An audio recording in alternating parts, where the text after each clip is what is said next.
Et sociale. De la fumée blanche au-dessus du Taounais, après moult hésitations, vous le savez, le budget de l'hôpital a été voté, l'apport financier du pays et l'engagement de la CPS ont eu raison des hésitations. Les services pourront fonctionner même si la crise de la démographie médicale n'épargne pas l'établissement, comme d'ailleurs la France. Les syndicats restent très dubitatifs.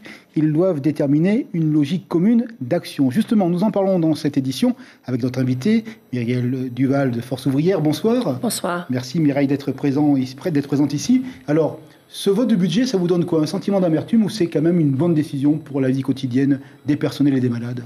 Incompréhension, amertume peut-être, oui, mais incompréhension et beaucoup d'inquiétude pour la suite à venir.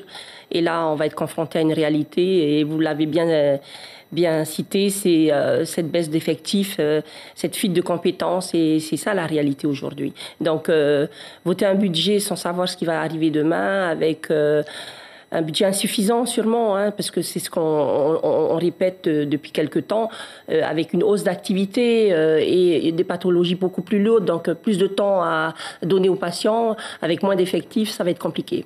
Pourtant, il y a l'engagement de la CPS, 2 milliards sur la table, ce n'est pas rien. Et le pays qui va proposer 1 milliard, ça a été dit la semaine dernière par le ministre de la Santé, par le ministre de l'Économie, ça ne vous rassure pas? Mais pas du tout. Mais 2 milliards, c'est la CPS, c'est bien, mais c'est ponctuel. Et nous demandons un budget pérenne.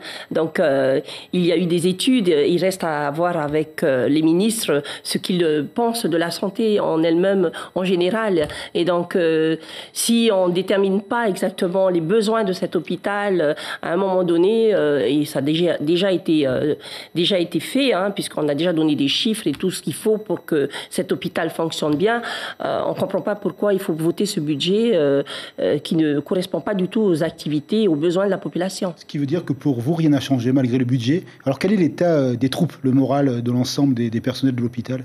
Une grande déception, une grande fatigue, et il y a une colère qui va surgir, c'est sûr, et on verra demain. Et on devra discuter et faire un retour auprès du personnel. Et c'est eux qui vont décider de la suite. C'est-à-dire demain, c'est une assemblée générale. Comment ça va se passer? Est-ce que vous allez demander à vos collègues de voter éventuellement le principe d'une grève? Bien évidemment, on en avait déjà discuté. C'est déjà en cours, puisqu'on va y aller. On va y aller à un moment donné, et il faudra qu'on le fasse.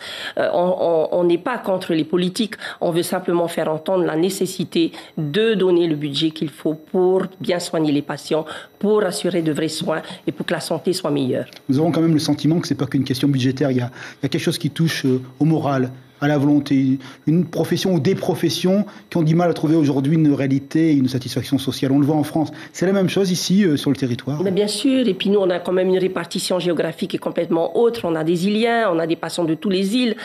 Donc, à un moment donné, il faut poser, et puis il y a quand même des techniciens qui connaissent toute cette problématique. Il y a eu des études, et il faut qu'ils se concertent.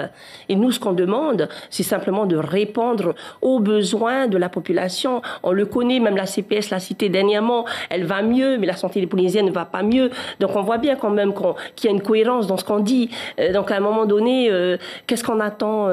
C'est la fermeture de lits, la fermeture des activités, un départ encore plus massif de compétences, de médecins, de soignants. Ça va être la catastrophe. Comment on peut faire alors que la France ne forme plus assez de médecins, plus assez d'infirmières? Comment on fait? Ça fait des années qu'on le dit que ça va pas du tout. Donc c'est pas aujourd'hui qu'il fallait réagir. Ça fait des années qu'on dit que à un moment donné on va arriver à ça. Et on a toujours eu cette problématique de crise sanitaire, d'épidémie. Donc c'est pas nouveau. Donc il faut pas nous dire qu'on le savait pas. Et on a quand même les mêmes personnes dans les instances du pays, dans les organismes. Donc à un moment donné, il faut arrêter de nous dire qu'ils le savaient pas. Merci beaucoup Mireille. Donc rendez-vous demain 12h pour l'ensemble des personnels autour des syndicats. Merci à vous. Nous y serons évidemment pour suivre l'évolution de la situation du côté du Taounais. L'information en continu sur Polynésie la première, Internet et réseaux sociaux.